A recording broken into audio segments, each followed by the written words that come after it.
দিল্লীত সন্ধানহীন অসমৰ যুৱতীৰ মৃতদেহ উদ্ধাৰ হৈছে গৈ উত্তৰাখণ্ড। বাতৰিটো আমি কৰিছিলো যে যোৱা 5 জুনত দিল্লীত ডিমা হাছাওৰ অসমৰ ডিমা হাছাওৰ এগৰাকী যুৱতী পৰীক্ষা দিবলৈ ওলাই গৈছিল।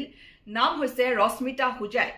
RRB পৰীক্ষা দিবলৈ ৰশ্মিতা ওলাই গৈছিল ঘৰৰ পৰা আৰু তাৰ পিছৰে পৰাই পৰিয়ালৰ লোকৰ সৈতে কোনো ধৰণৰ সংযোগ নাছিল ৰশ্মিতাৰ মোবাইল ফোন সুইচ অফ হৈ আছিল। তাৰ পাছতে হাহাকাৰ লাগিছিল পৰিয়ালৰ লোকৰ মাজত যে কলৈ গ'ল যুৱতীগৰাকী, যেহেতু পৰীক্ষা দিবলৈ ওলাই গৈছিল আৰু তাৰ পাছত কোনো ধৰণৰ সন্ধান নাছিল যুৱতীগৰাকীৰ। আৰু ঘটনাৰ এই নিৰুদ্দেশ হোৱাৰ 5 দিনৰ পিছত অৰ্থাৎ আজি উত্তৰাখণ্ডৰ পৌৰীৰ গড়ৱাল বুলি যিটুকুৰা ঠাই আছে সেই ঠাইটুকুৰাত মৃত অৱস্থাত উদ্ধাৰ কৰা হৈছে ৰশ্মিতা হুজাই। এটা প্ৰশ্ন হৈছে যে দিল্লীত যেহেতু যুৱতীগৰাকী সন্ধানহীন হৈছিল, পৰীক্ষা দিবলৈ ওলাই গৈছিল, সেই যুৱতীগৰাকী কেনেকৈ গৈ পালেগৈ উত্তৰাখণ্ড?